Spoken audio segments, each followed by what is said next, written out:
Bapak Ibu sekalian, sekarang marak kita dapatkan dan seringkali ini muncul ya dalam setiap pergantian bulan, waktu, bahkan menuju tahun. Seringkali ini muncul dan harus kita sikapi. Ya. Adalah bermunculannya aliran-aliran yang bahkan disebut oleh Majelis Ulama Indonesia sebagai aliran yang sesat, ya, atau aliran yang menyimpang dari al-aqidah al-islamiyah. Ya. Harus ada batasan yang jelas, kriteria yang jelas. Ya. Seperti apa aliran bisa disebut menyimpang di luar kriteria Islam? Karena itu kita akan keluarkan tuntunannya dalam Al-Quran dan Sunnah, supaya ketika paham tentang kaidah ini, frame-nya sudah tahu, maka setiap muncul aliran-aliran di luar konteks ini, kita bisa lihat menyimpang atau tidak. Kemudian bagaimana sikap Al-Quran meminta kepada kita untuk menyikapinya. Harus diapakan itu? Ya. Apakah harus didemo? Apakah harus di-share? Apakah harus dikomentari? Atau jangan-jangan ada petunjuk Quran yang meminta kita mengerjakan sesuatu yang belum kita kerjakan sampai hari ini. Ya, jelas ya? Baik, kita mulai dengan hadisnya dulu. Riwayat Muslim, nomor hadis yang ke-8. An Umar bin Khattab radhiyallahu anhu qala. Ya, hadis ini disampaikan oleh sahabat Umar bin Khattab, semoga Allah meridai pada beliau. Qala, beliau menyampaikan, saya percepat, ini populer hadisnya. Bainama nahnu julusun 'inda Rasulillah. Tatkala kami sedang duduk-duduk santai bersama Rasulullah sallallahu alaihi wasallam. Kalau ada kata julus itu artinya duduk. Ya, duduk. Tapi bukan duduk biasa ya, karena dalam bahasa Arab ada julus, ada qu'ud. Itu beda. Ada julusan, ada qu'udan. Ya. Dan di Quran kata julus itu tidak ada, selalu qu'ud. Ya. An-Nisa ayat 103. Fa idza qadaytumus salata fadhkurullaha qiyaman wa qu'udan. Ya. Ali Imran 191 itu. Alladzina yadhkurunallaha qiyaman wa qu'udan. Ya. Diartikan duduk. Padahal asalnya bukan duduk. Perhatikan ya, ini yang paling penting. Qu'ud itu artinya berpindah posisi dari tinggi kepada rendah. Jadi kalau saya berdiri begini, lalu orang Arab meminta misalnya silahkan duduk. Apa bahasa Arabnya duduk? Tuh, sudah keliru. Ya. Sudah keliru. Dalam bahasa Arab fasih, kalau seseorang sedang dalam posisi tinggi kemudian diminta duduk, itu bahasa Arabnya bukan julus, tapi qu'ud. Fadl uqud. Itu bahasa Arab paling fasih.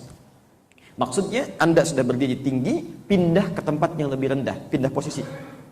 Ya. Karena itu ketika seseorang tidak bisa menunaikan sholat dengan berdiri, maka Nabi meminta dengan duduk. Bahasanya tidak menggunakan julus, tapi qu'ud. Ya.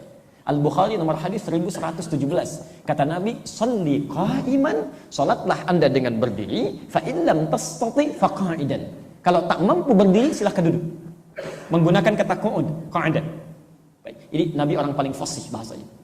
Tapi kalau Anda ingin pindah dari posisi yang rendah kepada tinggi, duduk di karpet, misal mau pindah ke kursi. Itu bahasa Arabnya tidak menggunakan qu'ud tapi julus. Tafaddal ijlis. Pindah tempat dari yang paling rendah kepada yang paling tinggi. Perhatikan, tempatnya disebut dengan majlis. Ya, tempat itu majlis. Jadi majlis itu bukan tempat biasa, tempat yang memindahkan Anda ke tempat yang paling tinggi. Jamaknya disebut dengan majalis. Tempat kita menuntut ilmu di Quran disebut dengan majalis dan disandingkan dengan kata iman. Disandingkan dengan kata iman. Perhatikan kalimatnya. Quran surah ke-58 ayat ke-11. Ya, catat saja dulu. Ya ayyuhalladzina amanu idza qila lakum fil majalis fafsahu yafsahillahu lakum. Kata Quran, hei orang-orang yang masih merasa punya iman, jika dikabarkan pada Anda, silahkan share, luaskan informasi, luaskan tempatnya fil majalis, jamak dari majlis. Ya. Jika diinformasikan ada tempat-tempat menuntut ilmu, tempat menuntut ilmu disebut dengan majlis, disandingkan dengan iman. Artinya apa? Ada petunjuk di sini, kalau Anda ingin mengikuti satu ta'lim, satu pengajian, maka pengajian terbaik kata Al-Quran, cari tempat yang bisa mengangkat keimanan kita, yang bisa meninggikan iman kita. Jangan Anda pergi ke satu tempat yang justru Allah sudah angkat iman kita, kita rendahkan di situ. Yang banyak ketawanya, yang tidak jelas isinya, itu tidak ada manfaatnya. Cari tempat yang mengangkat iman kita. Yang paling menarik, kata Umar bin Khattab, kalau kata julus, perhatikan dalam bahasa Arab, disandingkan dengan bainama, itu artinya duduk-duduk santai. Bukan duduk biasa. Perhatikan sahabat.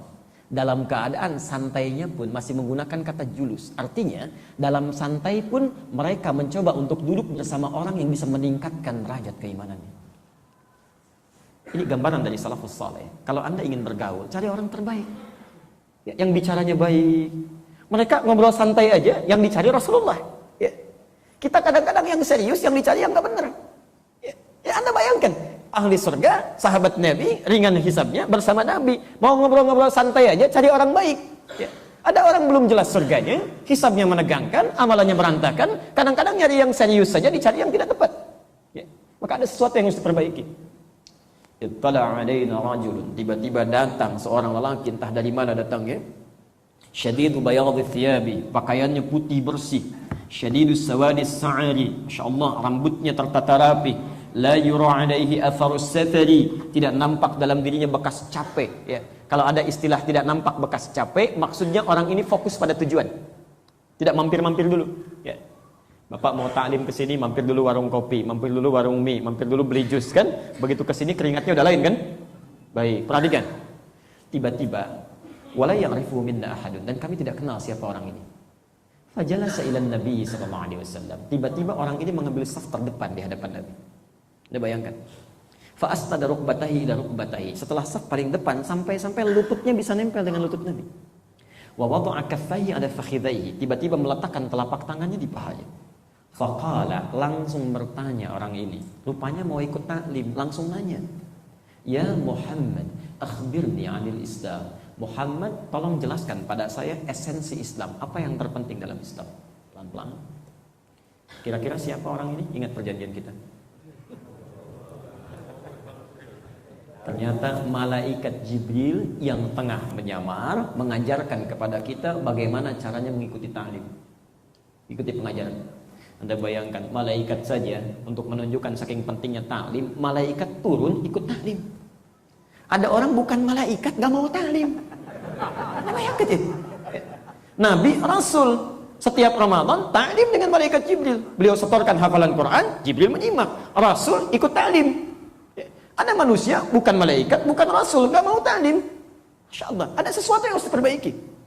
Dan hebatnya, malaikat turun untuk belajar. Dari jauh persiapan sudah bagus, baju bagus, perlengkapan dibawa, dan fokus untuk belajar. Malaikat saja mau belajar, fokus.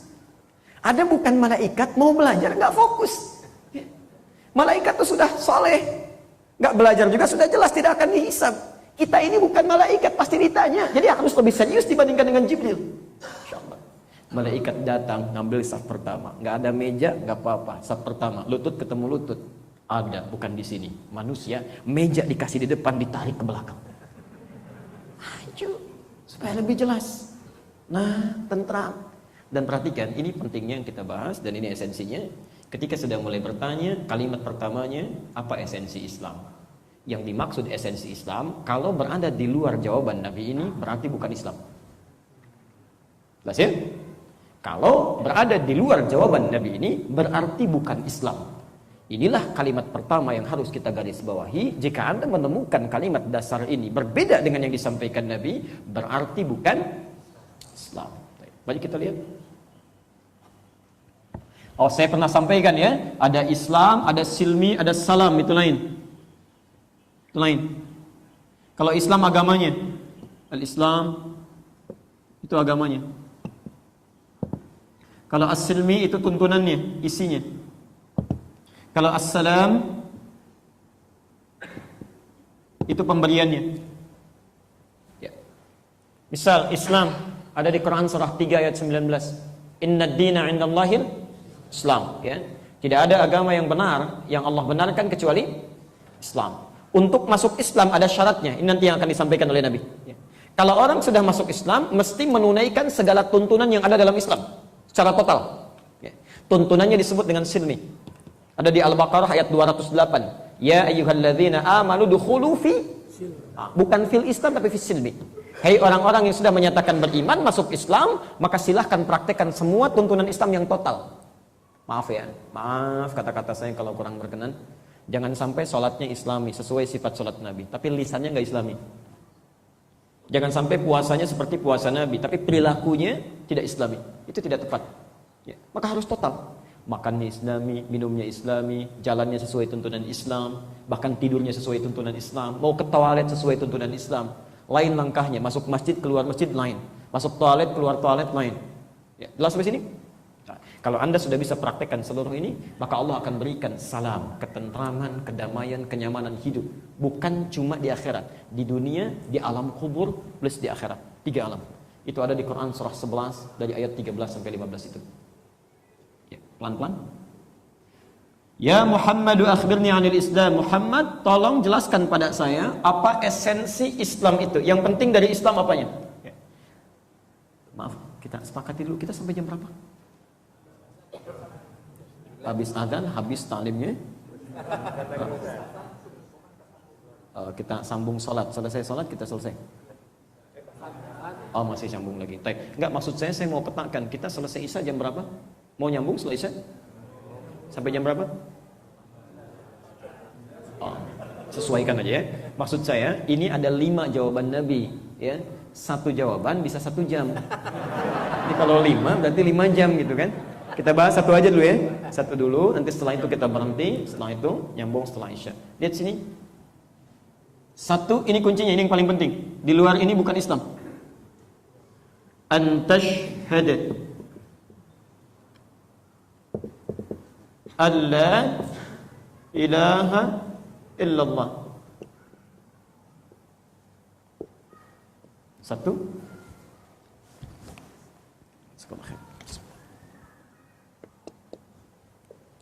Tidak sampai sini saja, karena kalau sampai sini pun belum Islam. Belum Islam, harus ada yang kedua. Wa anna Muhammadan Rasulullah.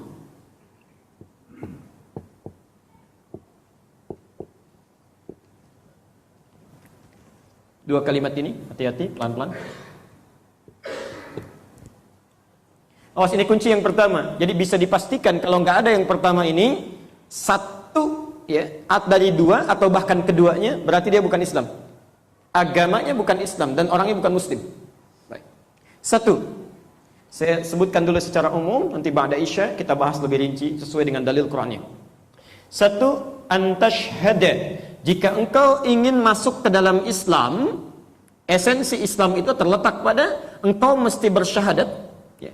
Ingat, ketika dengan Allah menggunakan ketika dengan Rasulullah menggunakan anna, itu beda. Ya. Coba lihat, mana yang paling cepat, atau anna? Kalau Anda ingin mengenal Allah, jangan tunda-tunda, percepat. Termasuk kalau ada orang mau masuk Islam, jangan ditunda-tunda, percepat. Ini mau masuk Islam, bimbing dulu, istighfar dulu, nggak ada faedahnya. Yang belum masuk Islam itu tidak usah beristighfar, karena nggak akan diterima istighfarnya. Istighfar itu diterima ketika sudah masuk Islam, berbuat dosa, baru istighfar. Ya. Karena Nabi Ibrahim memohonkan istighfar untuk ayahnya, kata Allah nggak berpengaruh, karena dia bukan Islam. Ini orang mau masuk Islam, istighfar dulu, apa yang mau diistighfari? Langsung saja sudah asyhadu an la ilaha illallah wa asyhadu anna. Sudah, karena kalimatnya cepat, jangan tunda-tunda. Begitu dibimbing syahad, coba Pak istighfar dulu, yang tulus. Begitu istighfar, meninggal, belum syahadat dia. Siapa yang tanggung jawab itu? Hati-hati ya. Kamu karena belum bersyahadat masuk neraka. Ya Allah, gara-gara ini nih yang istighfari saya. Hati-hati ya, ini kita simpan dulu nih. Cepat, jangan tunda. Engkau nyatakan syahadat, saksi. Saya nggak bahas ini dulu karena ini cukup panjang. Ya.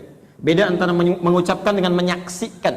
Hukum dunia pun seseorang disebut saksi bila bisa melihat, atau kalau tak bisa melihat mendengar, atau merasakan, atau mengalami. Ya.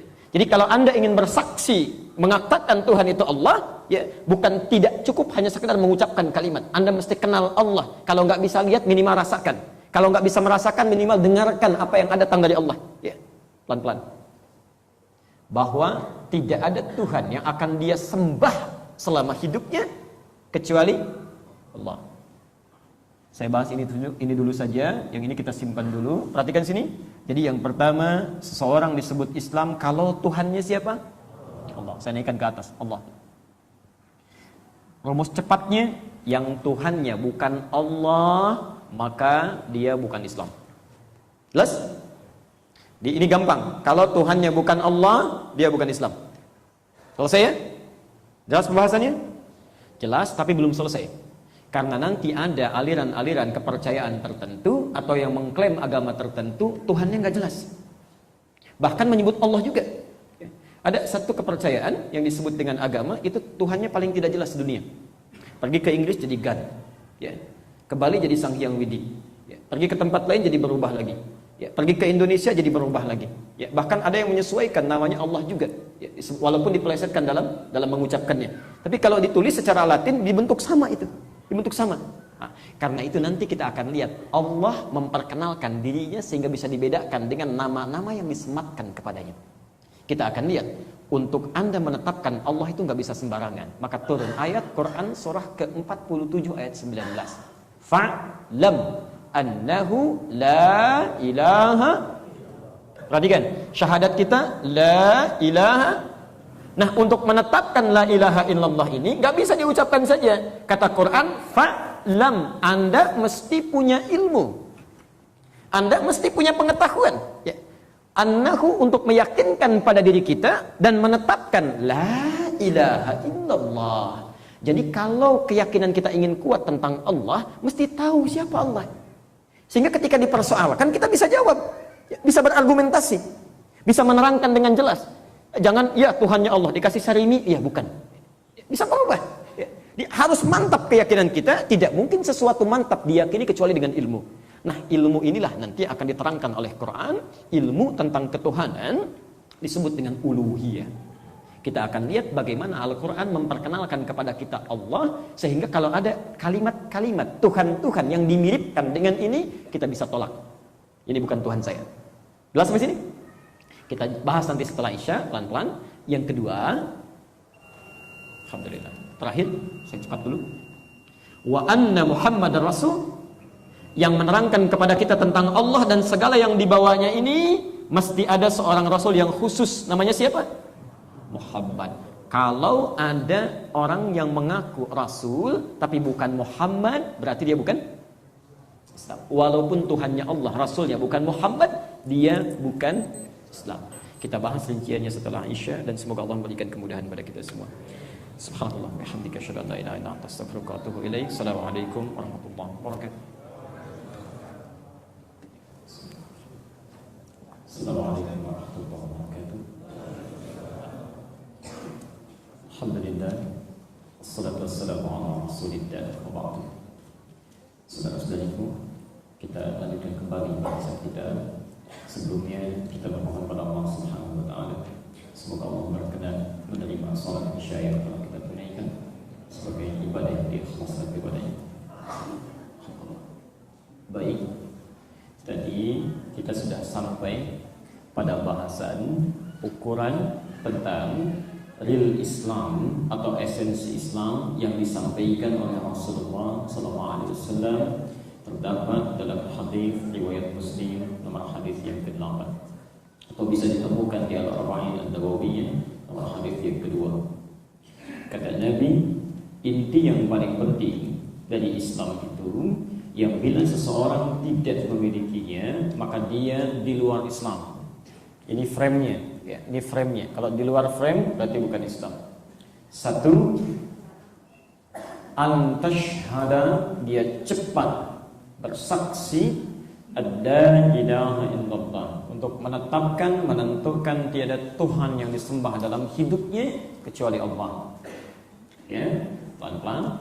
Jadi kalau yang Tuhannya bukan Allah, berarti agamanya bukan Islam. Selesai ya? Baik. Clear? Yang kedua, untuk mengenal Allah, mesti ada yang mengenalkan, mesti ada yang menunjukkan, mesti ada yang mengajarkan. Pengajarnya disebut dengan Rasul. Nah, yang mengenalkan kita dengan Allah, Rasulnya ditetapkan langsung dalam hadis, namanya siapa? Muhammad. 4 kali diulang dalam Al-Quran, ya. Muhammad, Muhammad, nama sifat, gitu ya. Di Nabi punya banyak nama sifat. Uniknya yang melekat pada nama Rasul terakhir itu bukan nama zat. Ya. Di nama itu terbagi 2 ya. Ada nama zat, ada nama sifat. Kalau nama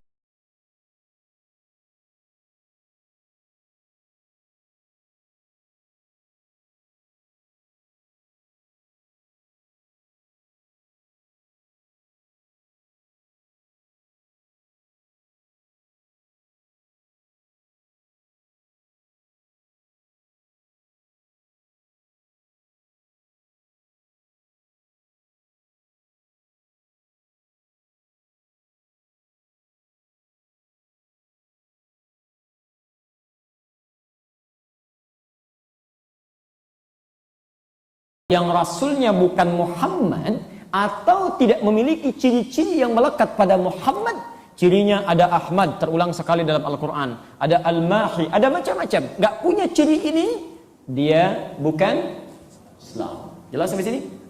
Sekarang kita rinci siapa yang dimaksud dengan Allah. Jangan-jangan ada agama lain, kepercayaan lain menyebutkan Tuhannya Allah, tapi kata Quran bukan Allah yang dimaksudkan.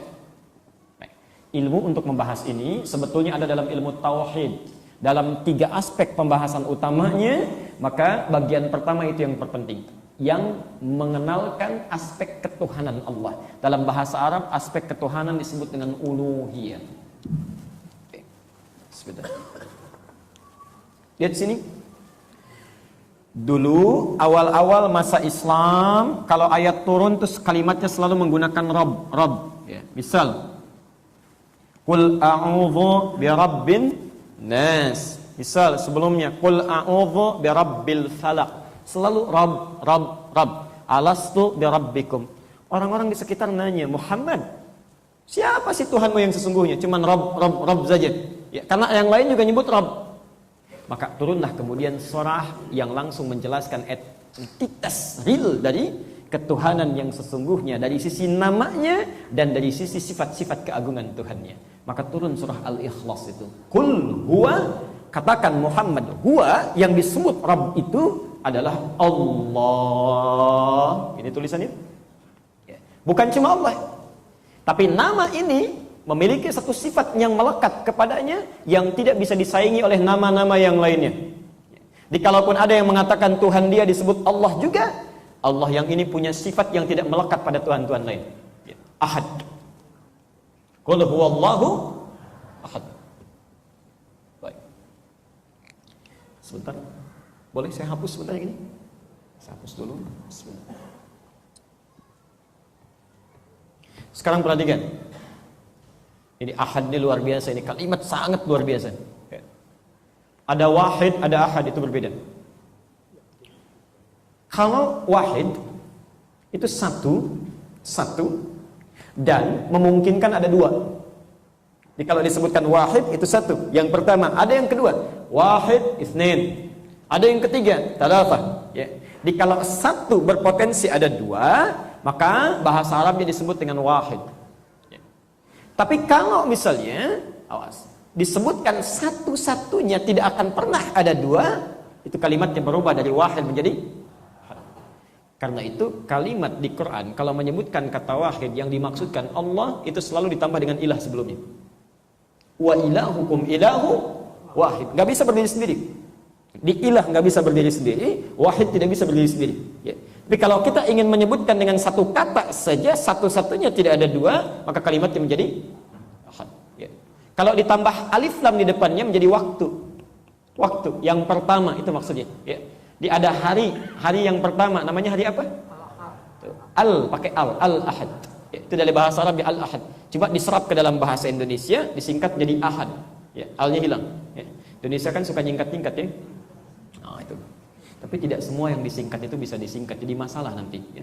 Soalnya lagi rame-rame ada yang diracun pakai sianida ya. Kan inisialnya J, Kumala, Wangso itu. Kalau disingkat jadi bahaya nanti. Ya, makanya jarang disingkat sama polisi sekarang tuh. Bisa salah lihat. Anda aja sudah tersenyum. Sudah, itu bukan bahasan kita. Yang sini.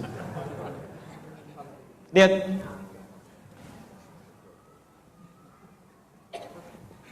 Satu-satunya. Apa yang satu-satunya? Perhatikan. Satu, yang paling unik dari kalimat ahad ini, ketika disandingkan dengan kalimat Allah, ingin memberikan pesan, nama ini adalah nama satu-satunya yang kalau Anda ingin hilangkan setiap huruf yang melekat pada kalimat ini pun akan menunjuk pada satu yang sama itu. Gak akan beda. Ya. Perhatikan ya, saking uniknya nama ini hanya dilekatkan pada satu zat, tidak ada zat yang lain. Kalau Anda bandingkan dengan nama Tuhan yang lain tidak akan sama. Contoh, sifatnya ahad, hanya satu-satunya. Anda hilangkan setiap huruf dalam kalimatnya pun akan kembali kepada satu yang sama. Bedakan dengan nama yang dipertuhankan yang lain. Ya, saya nggak perlu tuliskan, Anda tinggal bayangkan saja. Sir, baca ini. Allah. Kita akan hapus satu hamzah wasalnya, kita hilangkan satu. Baca. Lillahi ma fis samawati wa ma fil ard. Masih menunjuk pada zat yang sama. Silahkan ambil kalimat nama yang dipertuhankan yang lain, kemudian hilangkan salah satu hurufnya. Apa menunjuk pada yang sama? Tidak akan pernah. Tidak akan pernah. Ya. Hapus lam satu, otomatis tasdidnya hilang. Baca. Lahu mulkus samawati wal ard. Masih menunjuk pada yang sama. Hilangkan lagi lamnya satu, Allah. Jadi apa? Hu ini singkatan dari kata huwa, singkatan dari huwa. Kalau Anda baca Al-Baqarah 255, Allahu la ilaha illa berhenti, kalau berhenti wakaf di kata huwa, maka wa-nya enggak bunyi. Allahu la ilaha illa hu, singkatan dari huwa. Anda tanya lagi, siapa huwa ini? Dijawab kul huwa Allahu ahad. Anda hilangkan ini semua sampai enggak ada lagi. Baca. Ada bacaannya. Sesuatu yang tak nampak, gak kelihatan, dalam bahasa Arab disebut dengan ghaib. Al-Baqarah ayat ketiga. Alladzina yu'minuna bil. Semuanya menunjuk pada zat yang sama. Tuhan lain gak ada. Makanya nama yang diturunkan, diberikan oleh Allah, tidak mungkin ada orang yang paling jenius sedunia pun, sefasih apapun dalam bahasa Arab, yang bisa mengeluarkan satu kalimat yang bila dihilangkan keseluruhannya akan menunjuk pada yang sama. Kecuali dia berasal dari sesuatu yang bukan makhluk, ya, yang dipertuhankan, Tuhan sesungguhnya. Jelas sampai sini? Kalaupun ada yang mengaku-ngaku saya juga sama, tulisannya begitu juga, tapi dari sisi ketuhanannya dia punya sifat, bukan cuma namanya. Dirinya ahad, satu-satunya, tidak ada duanya, apalagi tiga. Jadi kalau ada yang mengaku Tuhan saya juga namanya Allah, punya bapak enggak? Punya. Ibu? Enggak, bapak aja sih, misal, ya. Ada yang lainnya? Ada. Tuhan saya tidak. Tuhan saya tidak. Ya, jelas sampai sini? Bagian pertama, kata Allah, sifat ini satu, namanya menunjuk pada yang sama. Yang kedua, ini bahasa yang sangat logis. Kata Quran, sifat ahadnya tidak memungkinkan dia bercabang, punya syarikat yang kalau lebih daripada satu akan kacau kehidupan di semesta ini. Quran surah ke-21 ayat ke-22. Lau kana fihi ma'alihatun illallah lafasadata. Kalaulah ada Tuhan-Tuhan banyak mengelola langit dan bumi, Tuhannya lebih daripada satu-satunya, pasti akan rusak itu kehidupan dalam semesta. Ada Tuhan pemberi rahmat, ada Tuhan urusan perang, ada Tuhan menurunkan hujan, ada Tuhan urusan atur awan. Ya, begitu Tuhan ingin memberikan rahmat, kata yang perang, jangan dikasih rahmat, saya mau hukum dia. Kata yang Tuhan rahmat, jangan dulu, saya mau berikan rahmat. Ribut tuh sama Tuhan. Ini bermasalah. Ya, jadi bermasalah. Ya. Jelas sampai sini? Baik. Jadi kalau ada orang yang mengaku Tuhannya bukan Allah, selesai, dia bukan Islam. Atau ada yang ngaku-ngaku Allah tapi tidak punya sifat ketuhanan seperti Allah, dia pun bukan Islam. Jelas? Baik. Ini tidak sulit. Jadi masalah yang kedua. Wa asyhadu anna Muhammadar Rasulullah. Sallallahu alaihi wasallam. Baik. Perhatikan bedanya ya, antara Allah dengan Muhammad, antara Khalik dengan makhluk. Saya tulis Muhammad sallallahu alaihi wasallam. Perhatikan. Kalau tadi tidak ada Tuhan selain yang ahad, sifatnya khusus dan dia tidak mendua. Sekarang yang melekat kepada Nabi sallallahu alaihi wasallam, satu, kalau sudah orang mengaku Tuhannya Allah, misal ada yang mengaku Tuhan saya Allah, ya, sama dengan Anda. Tapi tiba-tiba ketika ditanya, siapa nabinya? Ternyata bukan Muhammad sallallahu alaihi wasallam atau yang memiliki sifat seperti Muhammad, maka dia pun di luar Islam. Jelas ya? Misal, nabinya siapa? Ahmad. Ya. Ahmad saja? Enggak, ada yang lainnya. Walaupun tidak ada tambahan yang lain, cuma Ahmad saja, ingat, pengikut nanti pakai ya di ujungnya. Ya. Jadi, perhatikan sini, misal ada dalam bahasa Arab Muhammad. Misal, kalau kita ingin katakan pengikut Muhammad, maka menggunakan ya di ujungnya, Muhammadi. Kalau ingin menunjukkan pengikut Muhammad dan sifat-sifatnya, mengikuti sifatnya, sifat keislamannya, petunjuknya, pakai tak di ujungnya ditambah. Ya. Muhammadiyah. Ada ormas namanya Muhammadiyah. Ya, ingin menyampaikan bahwa tuntunan-tuntunan yang dibawa ini berdasarkan sifat-sifat Nabi sallallahu alaihi wasallam. Tapi kalau misalnya beda yang lain, Ahmad misalnya, Ahmad, Nama Rasul saya, Tuhannya sama Allah, cuma Rasul saya yang penutup bukan Muhammad, namanya Ahmad. Maka kalau ingin ada pengikutnya disebut apa? Ahmadi. Nah, kalau ingin mengikuti sesuai dengan sifat-sifatnya, maka tambah tak di ujungnya. Apa namanya? Jadi kalau bukan yang ini tapi yang ini, itu bukan Islam. Selesai. Jelas? Apalagi tambah yang lain. Ahmad misalnya pakai apa lagi? Ahmad Ghazali, Ahmad Musaddiq, Ahmad Ali dan sebagainya, pasti salah itu. Pasti salah. Apapun nama alirannya, apapun nama kelompoknya, ya. Mau Gafatar, mau Tagafar, mau Gafatar, mau macam-macam pokoknya, bukan. Selesai. Untungnya aneh-aneh aja, udah ada Avatar bikin Gafatar lagi ya. Allahu Akbar. Jelas di sini? Baik. Jadi, singkatnya, bila ada seseorang kemudian menyampaikan Tuhannya Allah, Rasulnya bukan Muhammad, maka dia jelas di luar Islam. Bahasan terakhir. Ini yang betul-betul mesti Anda catat. Bila Tuhannya Allah, Rasulnya Muhammad sallallahu alaihi wasallam, Islam bukan? Belum tentu. Kalau dia memiliki sosok lain, tidak dianggap nabi, tapi memiliki sifat-sifat seperti nabi, maka itu pun bukan Islam. Bukan Islam. Karena ada ciri-ciri sifat khusus yang melekat pada Nabi, yang dengan sifat itu dia disebut Nabi. Jadi kalau tidak punya sifat itu dia tidak disebut Nabi. Namanya maksum. Maksum. Maksum itu terbebas dari salah. Maksudnya dijaga supaya tidak berbuat salah. Ya. Karena Nabi, Rasul itu manusia. Insan terulang sebanyak 65 kali dalam Al-Quran, di 63 ayat, 43 surat. Sifat manusia, kenapa disebut insan? Dari kata nisyan, kata Ibnu Abbas. Nisyan itu artinya lupa. Orang kalau lupa cenderung salah. Salah itu bahasa Arabnya akhta'a. Karena itu kita berkata, memohon kepada Allah, direkam di Quran surah kedua ayat 286. Rabbana la tu'akhidna in nasina au akhtana. Orang lupa, nasi itu lupa. Nasya lupa, sifatnya disebut dengan insan, ya. Dan orang Indonesia persoalan seriusnya makanan pokoknya nasi. Bersanding dengan salah, au akhtana. Di sifat manusia memang punya potensi lupa. Dan kalau lupa ada cenderung salah. Ada cenderung salah. Ya. Karena Rasul itu manusia, ada kecenderungan salah. Hanya saat akan salah dijaga oleh Allah supaya tidak salah. Diarahkan pada ketunjuk kebaikan untuk membedakan ini Rasul, yang lain bukan. Sifat penjagaan Allah yang menjaga supaya makhluk ini tidak berbuat salah, sifatnya disebut dengan maksum. Jadi kalau ada orang mengatakan ini imam saya maksum misalnya, atau saya sendiri maksum, itu artinya sudah melekatkan sifat kenabian pada dirinya. Sedangkan Nabi mengatakan la nabiyya ba'di, tidak ada nabi setelah saya. Maka itu pun bisa dikatakan di luar Islam. Selesai? Baik. Nah, ini yang terakhir, ini yang penting Anda catat, ya. Karena sekarang banyak tersebar, bahkan sudah dari dulu dan sekarang banyak menyebar. Ya, Nabinya Muhammad, Tuhannya Allah, tapi punya imam-imam khusus, ya. Bahkan orang cenderung banyak yang nekat sekarang, ya. Nabi sudah nggak laku, berubah lagi jadi malaikat Jibril. Malaikat Jibril nggak laku, berubah lagi jadi Imam Mahdi. Imam Mahdi nggak laku, bikin nabi baru yang aneh lagi. Kalau muncul seperti ini, Anda sudah tahu frame-nya.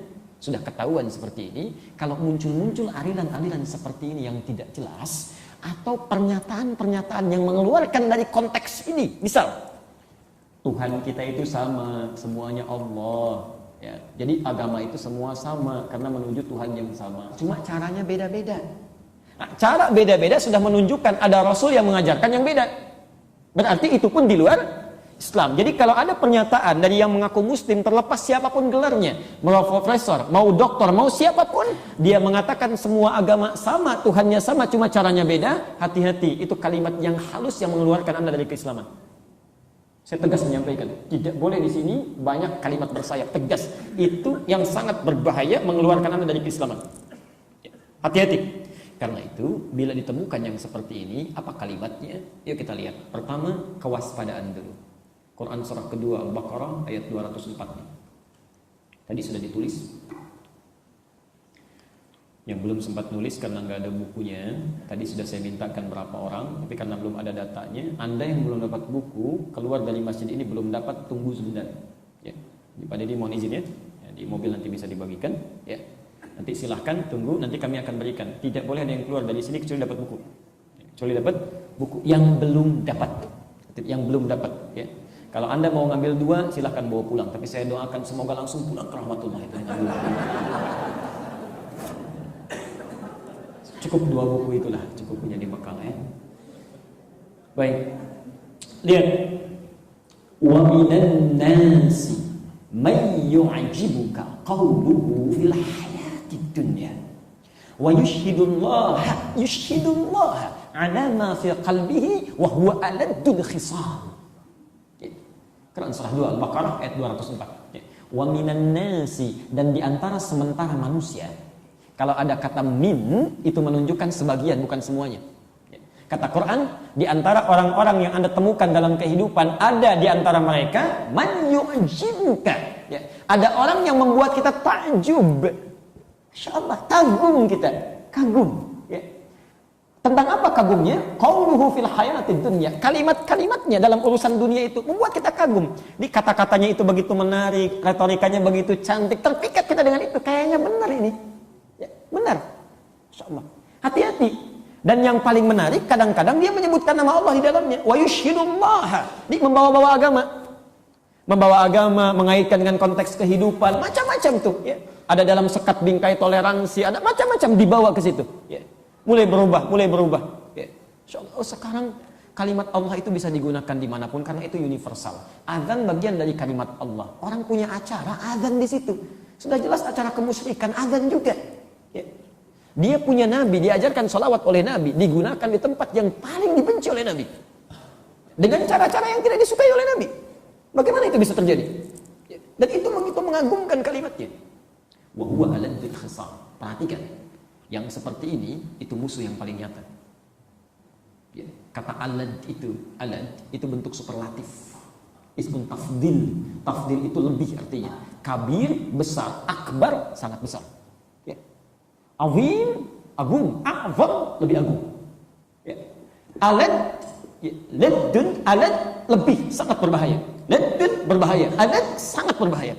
Jadi kalau ada musuh khisam yang cenderung melahirkan perselisihan, yang cenderung mengarahkan kita pada keburukan, ini yang paling berbahaya. Ya. Karena musuh yang lain melukai fisik bisa disembuhkan. Musuh yang ini melukai iman. Ya. Dan bisa membunuhnya. Itu paling berbahaya. Ya. Hati-hati. Namanya keren-keren sekarang. Namanya keren-keren. Itu yang paling berbahaya. Karena seperti ini, paham-paham seperti ini, sekarang liberalisme, pluralisme dan macam-macam, itu bukan sekedar berbahaya bagi keyakinan dalam kehidupan kita, tapi sekaligus menghambat orang yang akan dapat hidayah. Orang mau masuk Islam ditahan, nggak usah masuk Islam, semua agama itu sama, menghadap pada Tuhan yang sama, itu sangat berbahaya.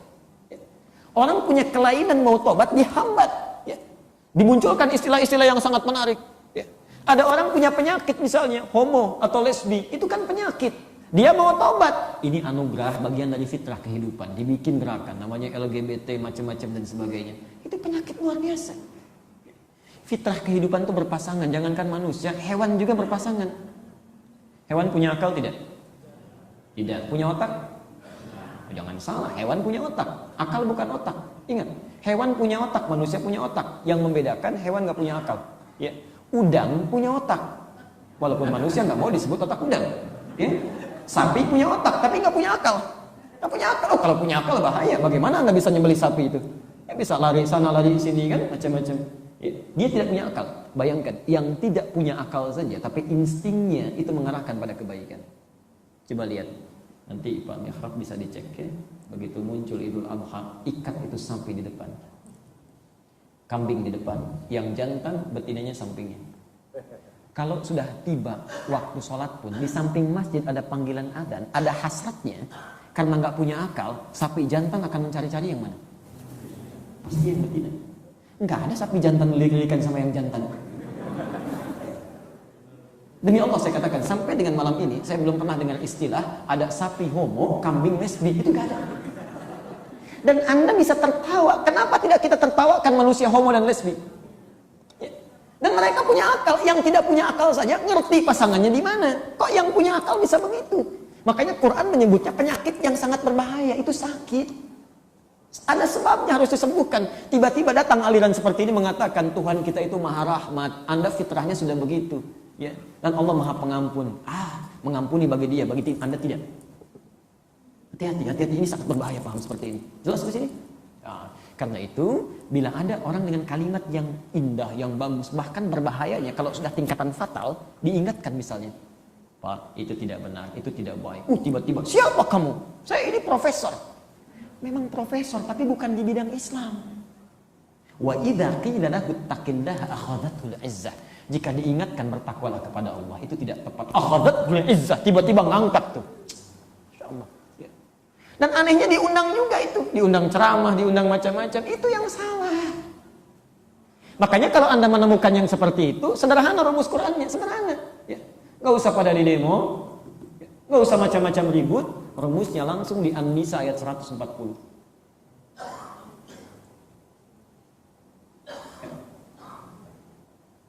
Pelan-pelan sebelum baca itu, orang-orang itu seperti, orang yang mengatakan dengan lisannya saya muslim, saya Islam, saya beriman, tapi perilakunya menunjukkan bukan mukmin, tidak beriman, disebut apa?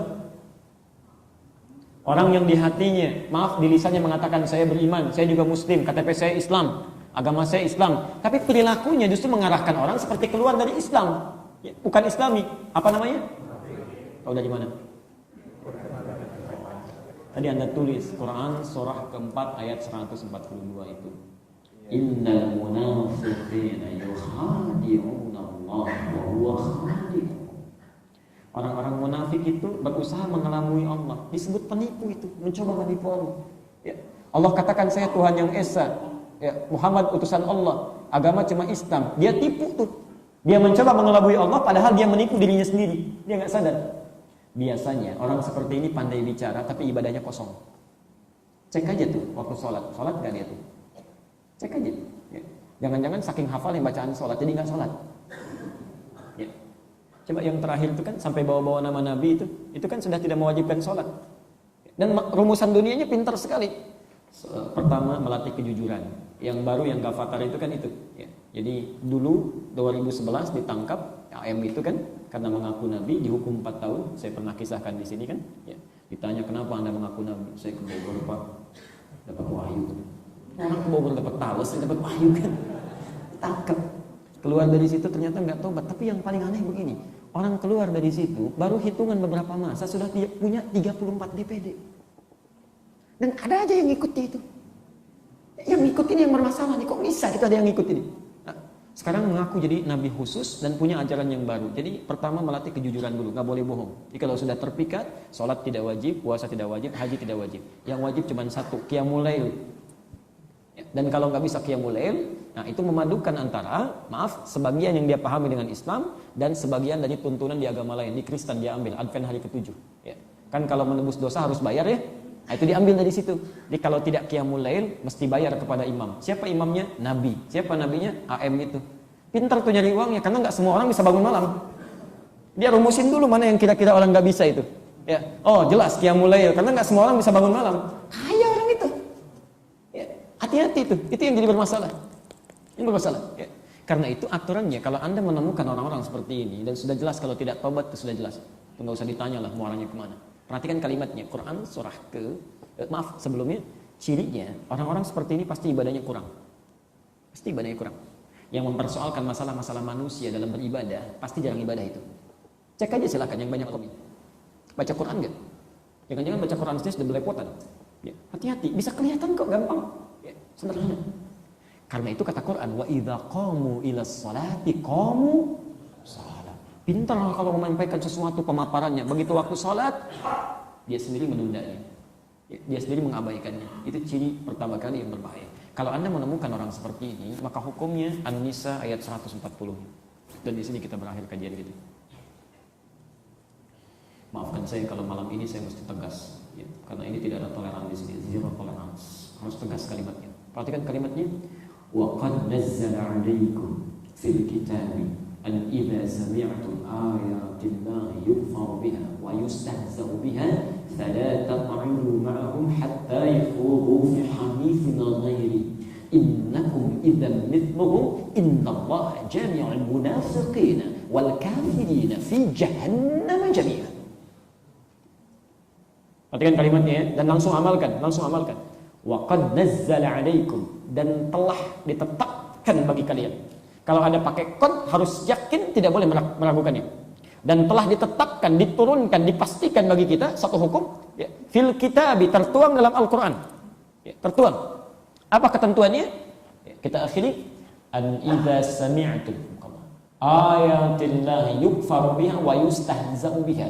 Jika Anda pernah mendengar, menyaksikan, mengalami ayat-ayat Allah diingkari, ya, mengingkari Allah sebagai Tuhan, mengingkari misalnya mohon maaf Nabi sebagai Rasul, mengingkari kebenaran Islam, siapapun yang menyampaikan siapapun, atau minimal dia nggak mengingkari tapi mengolok-olok, ya, ngolok-olok syiar Islam misalnya, ada orang pengen pakai hijab tiba-tiba diolok-olok, ya.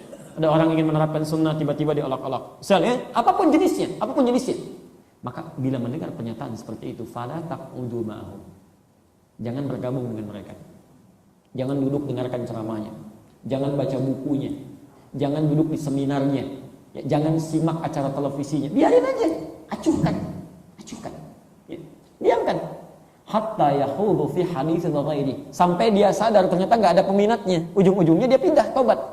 Ya, itu cara paling efektif. Ya. Yang salah itu difasilitasi, itu yang salah. Dan itu yang jadi bahaya paling besar sekarang. Salah satu penyakit yang ada pada kita sekarang ini, umumnya walau tidak seluruhnya, itu selalu saya sampaikan, cepat kaget, gampang kagum. Di Indonesia itu cepat kaget, gampang kagum. Ya. Muncul mall baru, breng, numpang kagum aja, belanja sih enggak, pindah lagi. Aliran baru, breng, numpang kagum aja. Ya. Selalu aja ada yang begitu tuh. Kenapa sih? Ada aliran baru, fasilitasi. Mahasiswa tuh kayaknya nggak ramai kalau ngebahas yang tidak membahas seperti itu. Bikin panggung, bikin macam-macam. Ya mereka untung, uangnya nggak keluar, difasilitasi. Jadi nyebar. Diamkan. Makanya di Malaysia itu nggak pernah laku. Di Brunei itu nggak pernah terdengar. Karena dibiarin aja, diacuhkan. Ya, ujung-ujungnya mereka bingung. Siapa yang mau dengar? Seminar nggak ada yang datang. Ya, radio nggak ada yang nyiarin. Akhirnya hidup seperti terasing. Pindah, cari negara lain. Indonesia paling favorit. Sudah, kita kan berapa juta sih orang Islamnya? Yang kayak gitu tuh kan sedikit, diamin aja. Ntar juga bosan sendiri. Tapi yang paling menarik, innakum idzam mithluhum. Kalau Anda lama-lama ikuti, ujung-ujungnya nanti sama seperti itu. Nggak sholat juga. Disalah juga gitu. Itu kan orientasi dunia. Kalau orientasi dunia sifatnya musiman, musim. Kalau musimnya sudah nggak ada, hilang. Musim rambutan. Begitu hilang musim rambutan, muncul duren. Rambutannya ada nggak? Hilang, sudah selesai, itu musiman aja. Coba cek itu, yang kemarin-kemarin awal 2000-an. Sekarang situsnya aja udah nggak aktif. Ya. Ada jilnya hilang jadi jin. Jinnya nggak laku jadi mau apa lagi tuh. Ya. Karena nggak muncul lagi, sudah selesai. Begitu muncul mendapatkan bagian dari dunianya, hilang karena yang dicari bukan akhirat. Selesai. Ya. Nggak usah diikuti. Kalau masih diuraikan ini, disampaikan hukumnya, masih ada yang coba-coba juga sampai ikut itu, maka diancam oleh Allah. Innallaha jami'ul munafiqina wal kafirin. Kami akan himpun orang-orang munafik ini dengan orang kafir. Jadi ternyata yang duluan masuk neraka jahanam itu bukan orang kafir, tapi orang munafik seperti ini. Fi jahannam jami'ah. Kami selesaikan semuanya, kami lemparkan ke neraka jahanam seluruhnya. Dan tidak diangkat. Sekira itu untuk bahasan pertemuan malam ini. Mudah-mudahan ada kebaikan. Tadi yang ingin sampai jam 11, jam 12 silahkan teruskan. Kalau saya mau pamit ya. Silahkan. Jangan dilarang, orang mau di masjid kita larang. Nggak usah dilarang, silahkan aja. Cuman kami mau pulang gitu ya. Baik. Bapak Ibu sekalian, jelas uraiannya? Jelas ya? Kalau sudah jelas seperti biasa, jangan banyak dipertanyakan. Ya. Kalau terlalu banyak dipertanyakan, nanti jadi banyak persoalan. Karena itu cukup bagi kita mendengar uraian ini, kita punya pegangan. Besok-besok tolong sampaikan pada keluarga, kerabat, share pada teman-teman. Kalau ada di luar dua frame ini dengan sifat-sifatnya, selesai, bukan Islam. Kalau ada yang begitu tidak perlu diikuti, nggak perlu rame, nggak perlu demo, nggak perlu macam-macam. Tinggalkan saja, biar mereka merasakan kesepian. Dan kemudian yang kedua, doakan. Karena kita umat pecinta bukan pencela, umat perangkul bukan pemukul. Saya tidak pernah mengajarkan mencela. Saya tidak ingin ada satupun yang belajar dengan kami kemudian mencela. Tidak boleh. Bersabar.